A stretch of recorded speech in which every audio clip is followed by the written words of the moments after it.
An ordinary government building, 9 floors of glass and steel reinforced concrete, built to code, built to last.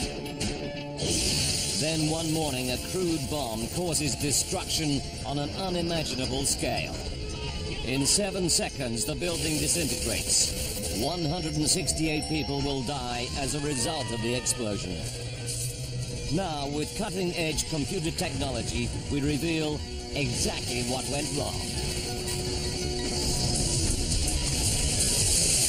Disasters don't just happen. They're a chain of critical events. Unravel the fateful moments in those final seconds from disaster.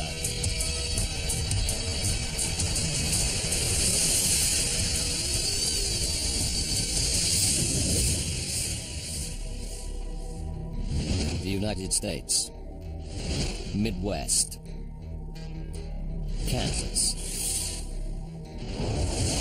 April 18, 1995. 4:30 in the morning. A truck pulls out of a motel in Kansas. 3 hours later, it drives off the road and parks beside a lake. The driver is on a mission against the American government. He fills 13 208-liter barrels with a deadly combination of chemicals. The next day, April 19, he drives the Ryder rental truck and its lethal cargo south on Route 77. Every hour takes him closer to his target. Even the date he has chosen deliberately. Exactly 2 years before, in Waco, Texas, federal agents storm a militia compound. At least 75 people die. During the siege, the man visits Waco to show his support for the armed resistors inside. He blames the U.S. government for their deaths and vows revenge. His name is Timothy McVeigh.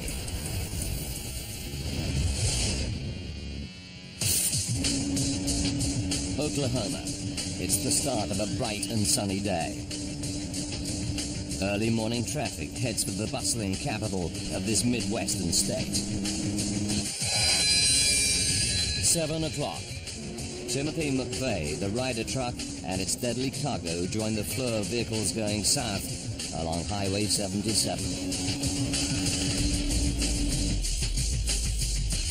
Ahead, out of the plains, rises Oklahoma City,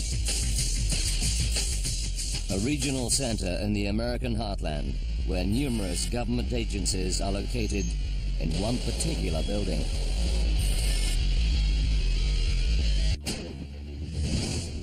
The 9-story Alfred P. Murrah Federal Building houses 16 federal agencies, including Housing and Urban Development, a military recruiting office, and the Secret Service. Built 18 years earlier, the Murrah was a modern, purpose-built office block with a glass atrium and a wide pedestrian plaza at its front off Robinson Avenue.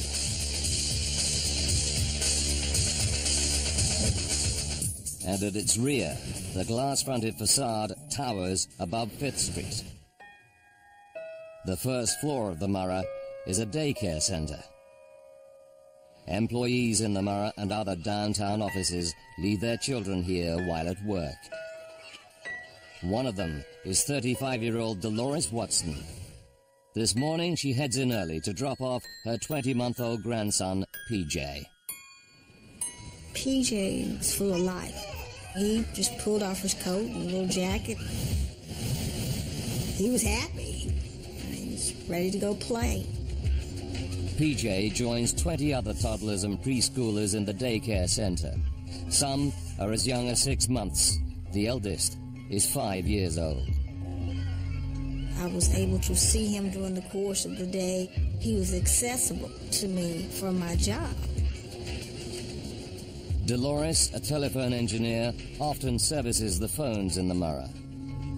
But this morning, she heads across town to a meeting. 8:15.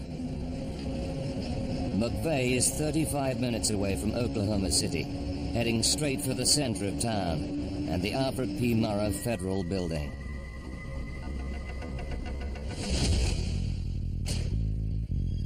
On the second floor, 59-year-old Florence Rogers is in charge of the Federal Employees Credit Union. She's looking forward to seeing colleagues, as it's her first day back from vacation. I was anxious to get to work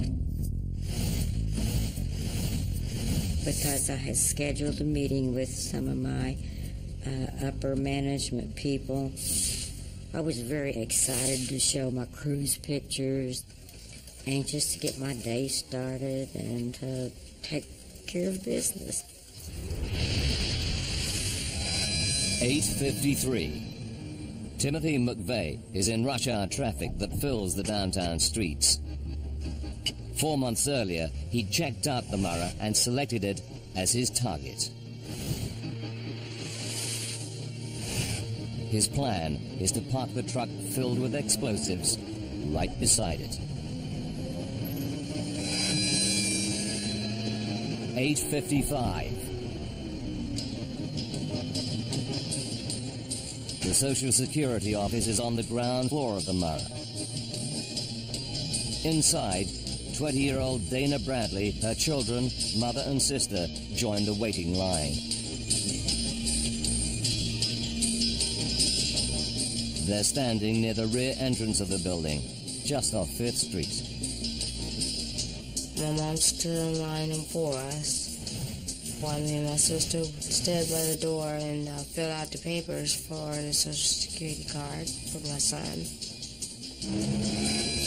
Driving along 5th Street, McVeigh's truck is filmed by a security camera. He pulls over. Inside the cab, he's drilled a hole and fed a crude fuse wire through to the bomb barrels in the back. He lights the fuse. He now has only 5 minutes to park the truck and make his getaway before the bomb explodes. 9 o'clock. The Ryder truck is forced to stop at a red light, 91 meters shy of the target. There are just 2 minutes left to burn on the fuse. McVeigh crosses Harvey Avenue and drives to the rear of the Murrah building. Dana Bradley, still waiting in line, spots the truck from the ground floor window. I turn around and I see a van, a moving truck, in front of the Social Security office. 9:01. On the second floor, Florence's meeting is underway. There were 8, and I was the 9th person in that little group.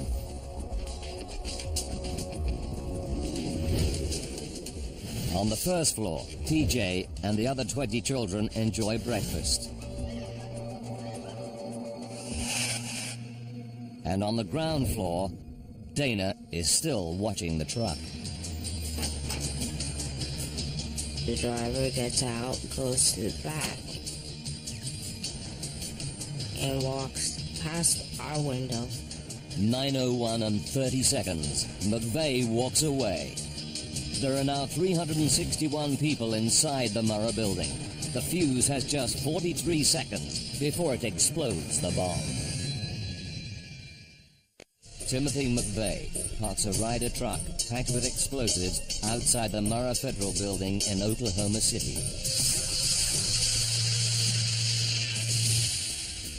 Now, using advanced computer technology, we'll discover what really happens when the bomb explodes.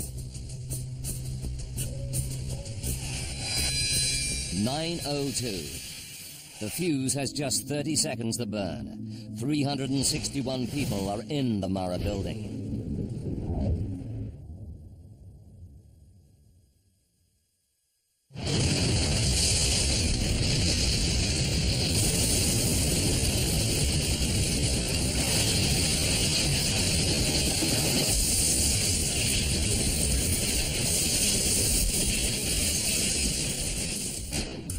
Dana Bradley is on the ground floor in direct line of the blast. All I seen was a violet light, and everything was black. On the second floor, Florence Rogers is in a meeting with 8 of her staff. There was a rush of air like a tornado. Everything literally was blowing up before my eyes. I knew that was just it, and I prayed. I said, God, please save me. I have 2 kids to take care of. Dolores Watson's grandson is in the daycare center on the first floor, directly above the exploding truck. The entire front of the federal building was nothing but glass. The children that were in the windows were just over the glass.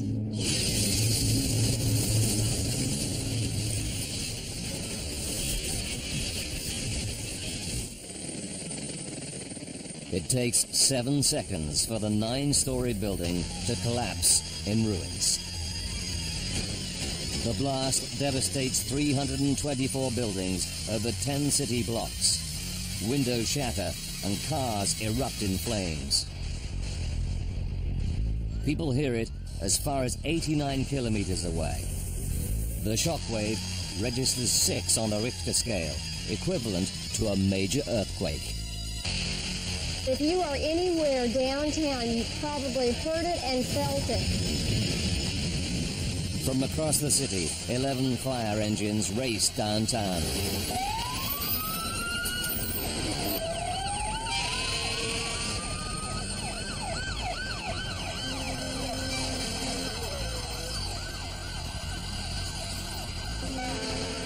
Firefighter Chris Fields is one of the first on the scene. You just see these hordes of people running towards us and having no idea what we were about to step into. District Fire Chief Mike Shannon arrives 4 minutes after he hears the explosion. Looked like that we were in a war zone and we'd been strafed. It was just overwhelming. He takes charge of the rescue squads about to enter the dangerously unstable ruins. Produces the type of carnage that isn't seen in earthquakes or tornadoes or anywhere else. Ow. Holy cow. About a third of the building has been blown away. More than 5,000 square meters of offices are reduced to 650 square meters of rubble. The frantic search for survivors begins.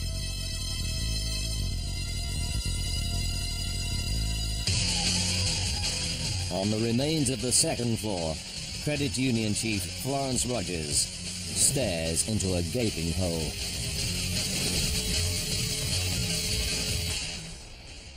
I started wondering about the staff in the room with me. They were gone. In a swish. Florence is helped down to the pedestrian plaza just below her second floor window. It took a few minutes after I was even out of there to realize that they hadn't run away. They hadn't left my office. They had literally been taken away by all the floors on top of them. But why does Florence survive when all 8 of her colleagues vanish under the rubble? The answer will provide a crucial lead to investigators trying to unravel the disaster. Florence goes into shock. News cameras catch her wandering nearby, wrapped in a blanket.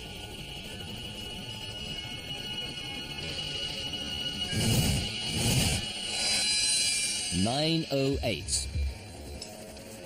7 blocks away, Dolores Watson hears the explosion. Her 20-month-old grandson, PJ, is in the daycare center on the first floor.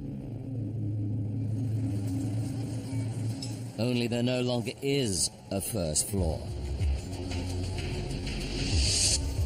She joins the flood of anxious parents rushing to the scene. In my mind, I was thinking, is this real? I know it was real. I'm looking at it, but a big part of me was wanting to say, this is not really happening. Rescuers claw through the tons of mangled steel and rubble, desperately searching for any sign of life in the debris. Even seasoned fireman Mike Shannon is shocked by the scene of devastation. You're trying not to be emotional, and you're trying to think logical, but your mind keeps going back to what you're expecting to find.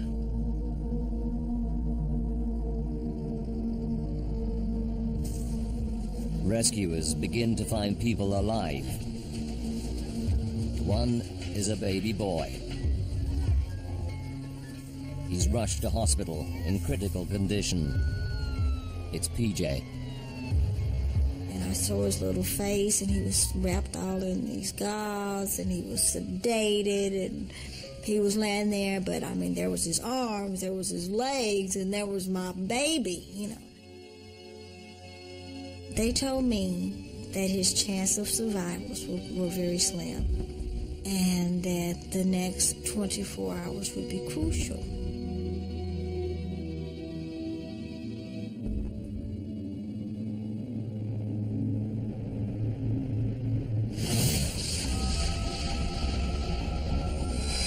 (10:20), 78 minutes after the explosion. While PJ remains in intensive care and the rescuers are struggling to pull out people alive, 97 kilometers to the north of Oklahoma City, State Highway Patrolman Charlie Hanger pulls over a suspicious, battered old car. Drove up alongside the yellow Mercury Marquis. I had realized that there was not a tag displayed on the rear bumper and stopped it. I saw a tall, young, white male. We met more or less between the two cars. I asked him for a driver's license. However, while he was retrieving that license, I saw what appeared to be a weapon under the jacket. Hands over your head. He says, "My weapon is loaded." At that point, I thought he was trying to intimidate me, and I nudged him a little bit with the barrel of my weapon, and I said, "So is mine." I removed the weapon, threw it on the shoulder of the roadway.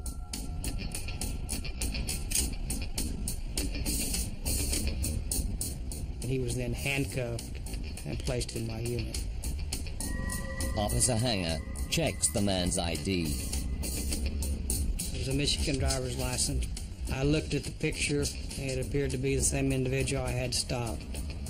And it did list Timothy James McVeigh as the name.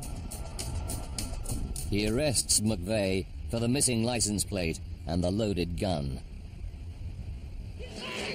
10:28, 86 minutes after the explosion. Back at the Murrah building, rescuers have come across something other than a victim in the rubble.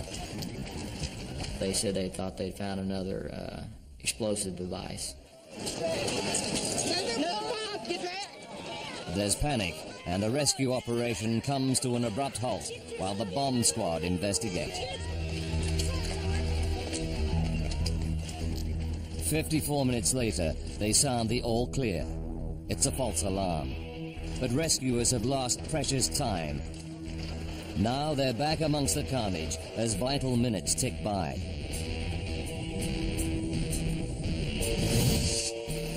Two o'clock in the afternoon. Dana Bradley has been trapped in the rubble for 5 hours, as these images show. There was blood going through the concrete that was laying over me. Someone else's blood.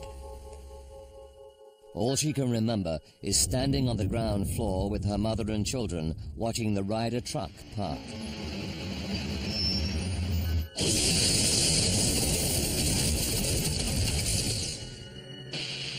Dana has been found hours earlier but can't be moved. Her leg is trapped under a massive concrete floor. If they're to save her, the rescuers have only one option. They said the only way we're going to be able to get you out of here is to cut your leg off. Dr. Andy Sullivan, senior orthopedic surgeon, rushes to the scene. I just kind of said a prayer, God be with me, and kind of combat crawled into the area. Had to go under some rebar, reinforcement steel. My plan was to use just sharp instruments and separate the leg from the thigh through the knee. I was awake and aware of them cutting my leg off. She was awake. She was screaming. And they said the sound was so bad, it broke their heart to hear me scream like that. I don't remember any of that. She says she doesn't remember any of this, and so I hope that's true.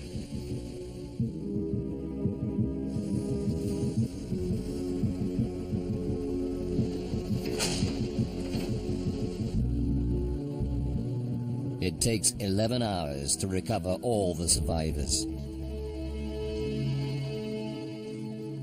168 people have died as a result of the explosion, including 19 children, all under the age of 5. A photo of a baby being carried from the rubble comes to symbolize the tragedy. It's taken only seconds after she's handed to fireman Chris Fields. And I was just standing there looking down at her and just thinking, you know, that knowing this is somebody's baby. She had an open wound to her skull, and I pretty well knew at that time that she had already passed.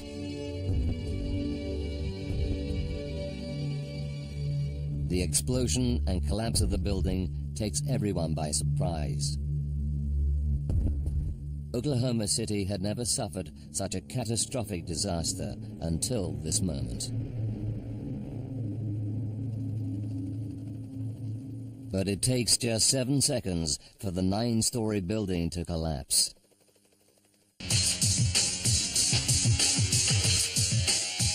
Using the investigators' data, we can piece together the deadly chain of events to find out what really caused this terrible tragedy.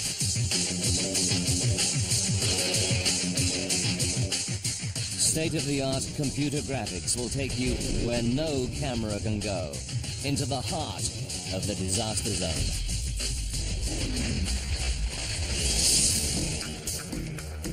It's obvious from the scale of devastation that this is not an accident, but the result of a bomb explosion. What kind of bomb could cause such devastation? Investigators start by looking for any evidence left behind. A giant crater in the road in front of the Murrah building indicates the center of the explosion. Dr. Paul Malacca is a military blast expert and co-author of the official report into the Oklahoma bombing. What we did is use the crater size to estimate the size of the explosion. It was a question of working backwards. We now have the crater, so how big must the explosive have been? The bomb crater is 9 meters wide and 2.5 meters deep. We estimated that it was approximately 4,000 pounds of TNT. That's equal to 4 major battlefield bombs used by the U.S. military.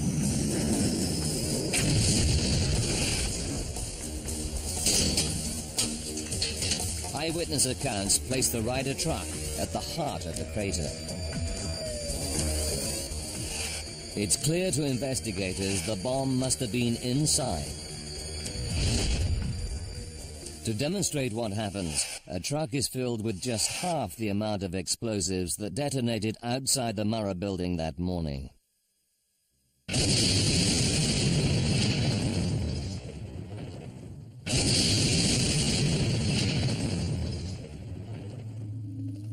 The bomb that explodes in Oklahoma City destroys virtually everything close to the blast, including the vehicle that carried it.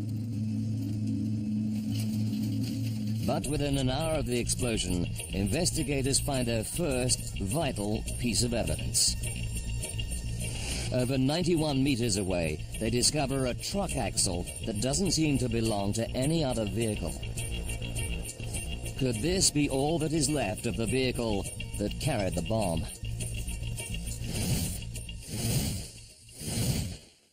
On the twisted metal, they discover the clearly marked vehicle identification number.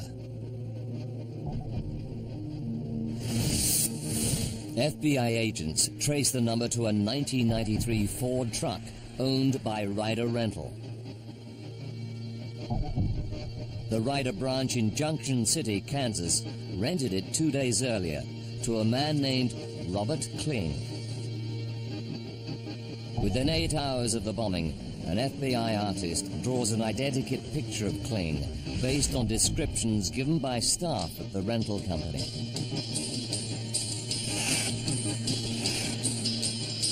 The FBI launches one of the biggest manhunts in American history.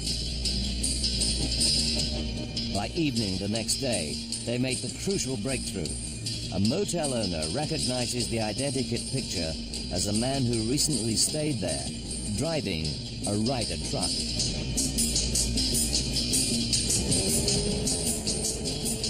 He checks in using ID in the name of Timothy James McVeigh. But where is he now? FBI agents discover that State Trooper Hanger ran a computer check on a man with that name less than 2 hours after the bombing.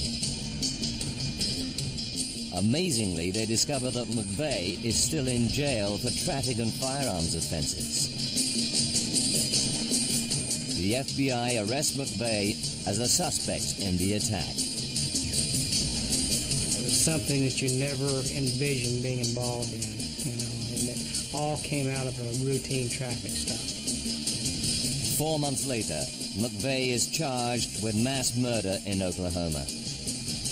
It would probably be the last thing that I would think of that an American would actually commit a terrorist act against American people. The FBI discover that the bomb is homemade from materials easily bought over the counter. McVeigh eventually admits that he made it by filling barrels with ammonium nitrate and liquid nitromethane, better known as fertilizer pellets and rocket fuel used in drag car racing. The deadly mixture of more than 3,000 kilograms cost less than $5,000. But the question remains, how could such a simple homemade bomb cause such destruction to a steel-reinforced concrete building?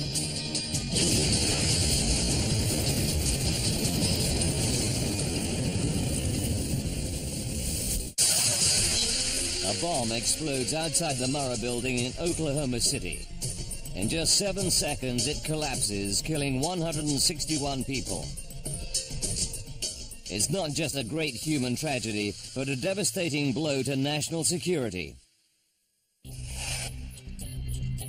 The FBI tracked down and arrest Timothy McVeigh, the man responsible. Now the investigation shifts focus. How can a crude homemade bomb cause such devastation? Is there a fatal flaw in the Murrah's design that could put similar office buildings at risk?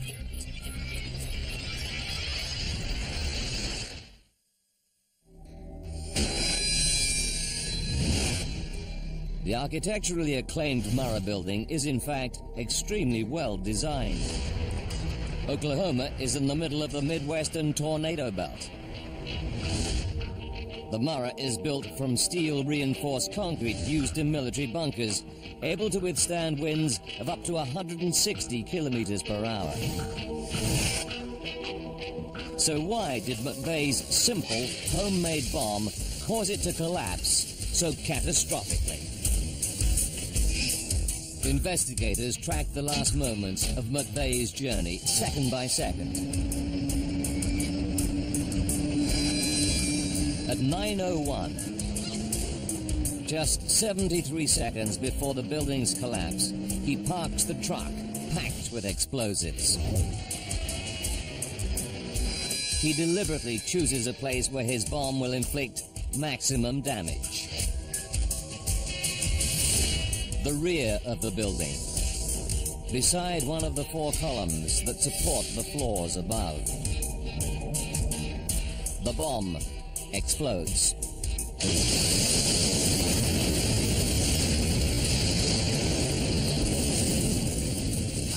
In just 7 seconds, the Murrah is reduced to rubble. What happens during those 7 seconds now becomes the focus of the inquiry. The ruins of the building hold the vital clues that will provide answers. Dr. John Osteras is a renowned structural engineer who analyzes how buildings collapse. Part of my expertise is being able to read buildings. I can form sort of a three-dimensional mental image of what's going on. It would tell me how the building had responded. You see the patterns of how beams and columns broke apart. For Dr. Osteras, the broken floors and twisted columns are key pointers in working out exactly how the building reacts following the bomb blast. This film of a military test shows what happens during an explosion. The first stage is the bomb's lightning-fast blast wave. As the bomb's energy is released, it compresses air particles in its path to create a shock wave. This compressed air travels faster than the speed of sound, sweeping away everything in its path. The blast wave goes through the building in a blink of an eye. So we can break it down into what happens millisecond by millisecond. A millisecond is 1,000th of a second, about the time it takes for a person to blink twice, or a bullet fired from a gun to travel 1 meter. So to understand how the catastrophe unfolds, we'll use unique computer simulations to slow down the chain of events. Millisecond by millisecond, we'll see how the blast wave cuts through the building to answer the tragic question of why so many died. 7 seconds before collapse, the bomb explodes. In the first millisecond, 1,000th of a second, the shock wave covers 4.75 meters, traveling at 5 kilometers per second, and hits the closest part of the building, the column McVeigh parked next to. Engineers call this column G20. The blast wave hits G20 with immense power. Dr. Malaka is an explosives expert. Researching his report into the bombing, he conducts scale model blast tests on concrete columns with the same dimensions and properties as G20. As the air blast expands violently, it exerts this enormous pressure on anything in its path. Dr. Malaka calculates that the shock wave hits the pillar with a force of more than 350 kilograms per square centimeter, destroying it. To put that in perspective, a 100-mile-an-hour hurricane wind is much less than 1 pound per square inch, so these blast pressures were enormous. Dr. Malaka and his colleagues feed their test data into the $100 million supercomputer of the U.S. Army Corps of Engineers. This helps them visualize a blast wave as it penetrates a building like the Murrah.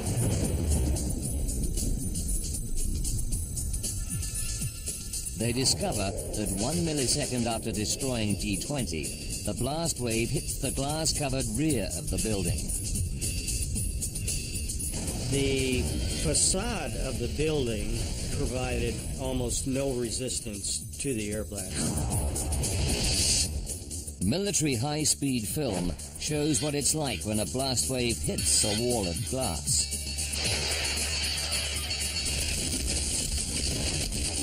The windows are turned into a hailstorm of deadly shards.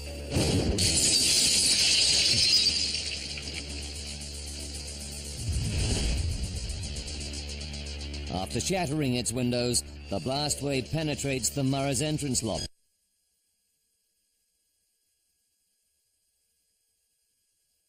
I knew that was just it, and I prayed.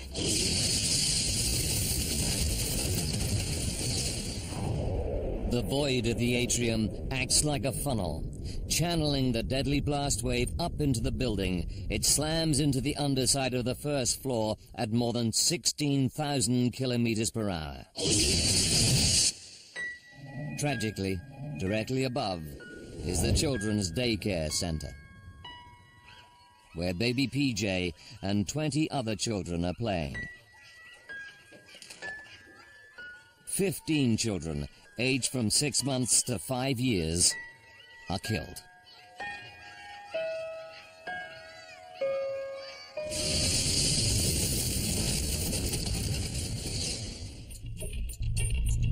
After 8 milliseconds, the blast wave reaches the second floor, where Florence Rogers is holding a meeting.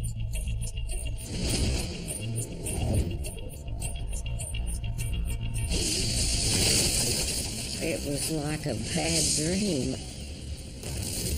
Everything literally was blowing up before my eyes. The blast wave continues to surge up through the building. It reaches the 8th floor in just 31 milliseconds, the time it takes for a vehicle airbag to inflate after a crash. But as it travels upwards, it is rapidly losing its destructive energy.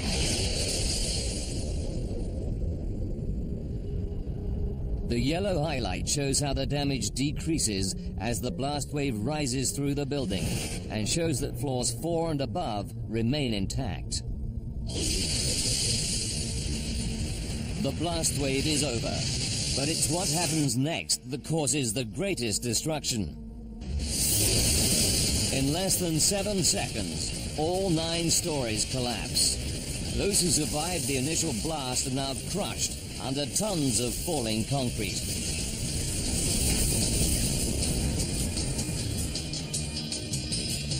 Investigators must now find out what causes this second wave of destruction.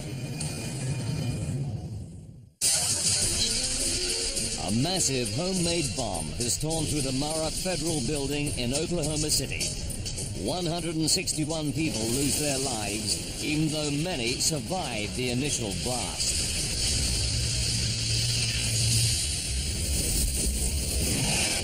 The blast was powerful enough to damage only the lower floors of the 9-story building.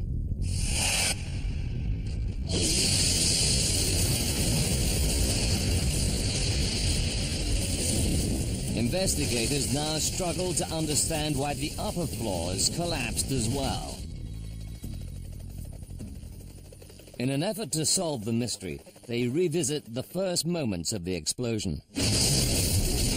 As the blast wave spreads, it destroys the closest frontal column, known as G20, in less than 4 milliseconds. Above the remaining 3 columns is a massive girder known as a transfer beam that runs the length of the building. This transfer beam carries the weight of the 6 floors above. These floors in turn are held up by 9 columns. These 9 columns pass the building's weight down to the transfer beam, which then distributes it evenly across the 4 pillars below. At first, some experts believe that after destroying G20, the blast then damages 2 more pillars under the transfer beam. With the pillars blown away, the beam loses its support and falls, taking all the upper floors with it.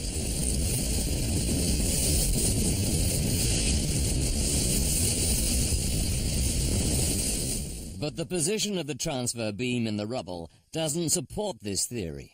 It hasn't fallen straight down as it would if the columns had collapsed beneath it.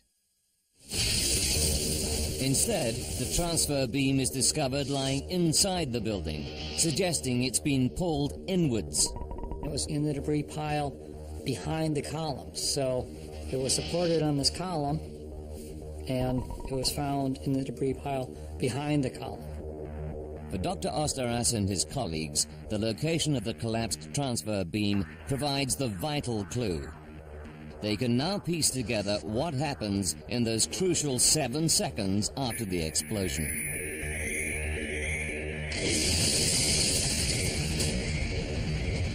The blast destroys G20, but does not destroy the other 3 columns and the transfer beam. With the building still intact, the blast wave then rips through the atrium of the Murrah. It smashes into the floors above at more than 16,000 kilometers per hour. There are 8 stories of concrete floor slabs in the Murrah connected to 9 supporting columns. But the second floor is also connected to the transfer beam that holds up the columns. This proves a critical factor as the blast wave powers through the building.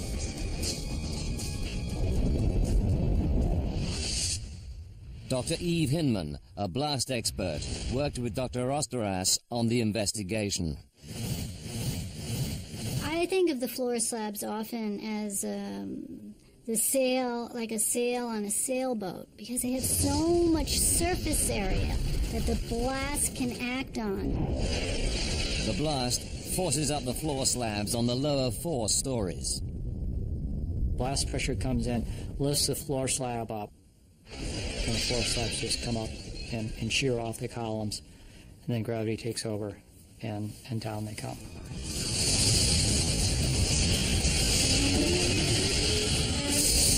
And so within milliseconds, we got collapse of floor slabs on the 2nd through 5th floor. About 100 milliseconds after the explosion, the time it takes for the human brain to recognize an image, the 3rd and 4th floors collapse onto the 2nd, which is still attached to the transfer beam. This added weight means the 2nd floor also gives way, but crucially, its connection to the transfer beam remains intact. The beam is ripped off the columns by the falling floor and dragged into the building. My theory is that when the floor slabs came down, they pulled the transfer girder in. The transfer girder rolled over. As that 3rd floor slab collapsed and fell into the debris, it is pulling on the top edge of the transfer beam. And there's nothing to resist that force. 100 milliseconds after the blast. The transfer beam is pulled down and around by the falling floor. 200 milliseconds after the blast. The falling transfer beam sets off what engineers call progressive collapse. Progressive collapse is collapse that spreads beyond the initial zone of damage. 1 second after the blast, progressive collapse begins to destroy the Murrah building. You knock over one domino, and it falls and it knocks over the next, and so on, and you get this progressive chain reaction. The transfer beam is the critical element or domino in the Murrah. It supports the columns that in turn support the 7 stories above. With the transfer beam gone, the upper floors are fatally weakened, and the building begins to collapse. Gravity takes another 5 seconds or so to bring the building down. It's all over in 7 seconds. This is the time it takes the 9th-story floor to drop the 31 meters to the ground. More than 5,000 square meters of steel-reinforced concrete collapses into a 2-story high pile of rubble.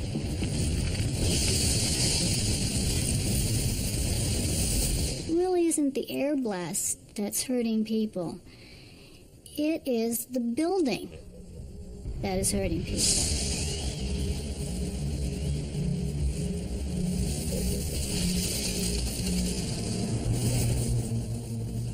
Among those killed by the collapsing building are Florence Rogers' 8 employees who are with her on the 2nd floor.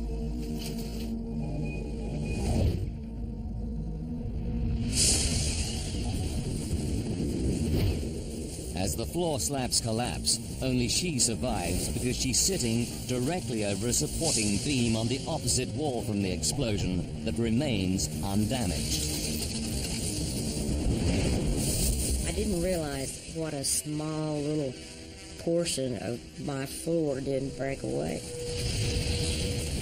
Someone said there was only about 18 inches left that didn't break away. Engineers now know why McVeigh's crude bomb causes such devastation. But was it inevitable? Today, there's an awful realization that an extra $100,000 spent on the construction of the building could have prevented its collapse.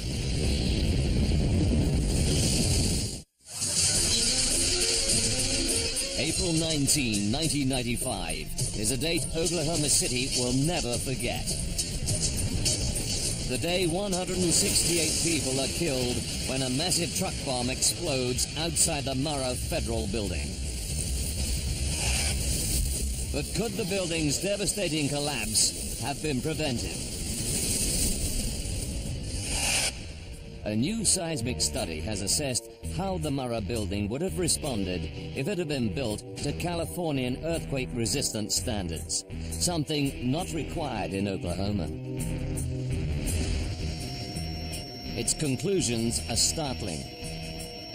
It reveals that only one exterior column and the lower floors would have been damaged. As their computer simulation shows, the building would have remained intact. To meet the earthquake-resistant code, the whole building would have been strengthened with much more reinforced steel. This added steel would have tied the building together and stopped the fatal failure of the transfer beam. The catastrophic progressive collapse would never have happened. It would have cost less than 1% of the building's original construction budget, around $100,000. The study suggests 4 out of 5 of those killed may then have survived. But in 1977, when the Murrah was built, no one ever imagined that it would be the target of a terrorist attack. Those who lived through that terrible day in 1995 still bear the scars.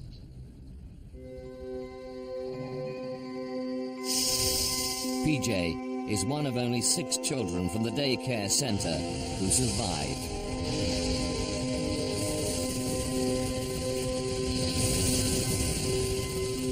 His grandmother, Dolores Watson, mounted a tense vigil beside baby PJ's incubator. For 9 years, he's lived with a tracheotomy tube down his throat to help him breathe. It was only removed in 2003. I made the statement once that when the trach was out, that PJ and I would be able to move from April 19th to April 20th. But each day when this child looks in the mirror, the scars are still there. As their second-floor office fell to the ground, Florence Rogers lost 18 of her 33 colleagues at the credit union. Nothing has ever been the same or ever will be the same. It literally changes your life forever. She recruited new staff and re-established the company. Then she retired.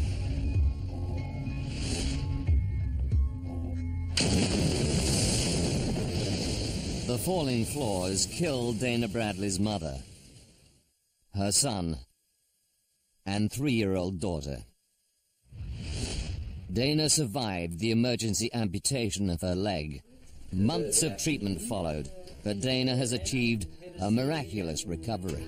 We have your new prosthesis all finished up. Oh man, it was wow. I was like, wow, I'm walking. Beautiful, I love it. I was strutting down the hallway. I loved it. The more I wanted to walk and the more I cared about living. Our special report. The remains of the Murrah were destroyed 5 weeks after the attack.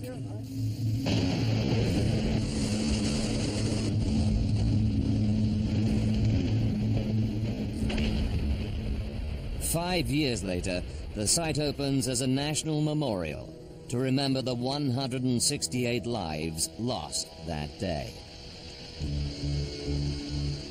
The site commemorates the exact moment in time that hurt so many. The road the truck parked on is gone, replaced by a lake. There's one chair for every life lost. Man, woman, and child.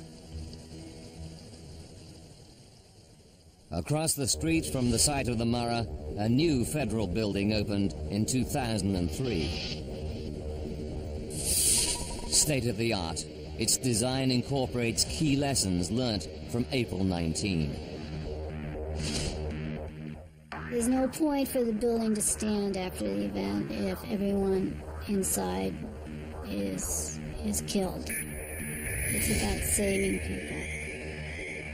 The lobby, the entrance that funneled so much of the explosion into the Murrah, is now protected by 2-centimeter steel blast shields. The glass is new generation blast-proof material designed not to shatter. But the most effective measure to prevent a repeat of the tragedy is also the cheapest. Ram-proof bollards surround the building's perimeter, so no one can park close to it. This simple step would have stopped McVeigh driving his truck up to the Murrah and limited the destruction that followed. Timothy McVeigh is found guilty of mass murder and executed by lethal injection on June 11, 2001, 74 months after his bomb kills 168 people. But the stark reality remains. There's little that can be done to stop a determined terrorist who decides to target innocent civilians. Most office buildings around the world are just as vulnerable as the Murrah. If a bomb went off outside them, they would react just as catastrophically as the Murrah in those fatal 7 seconds at 9:02 on April 19, 1995.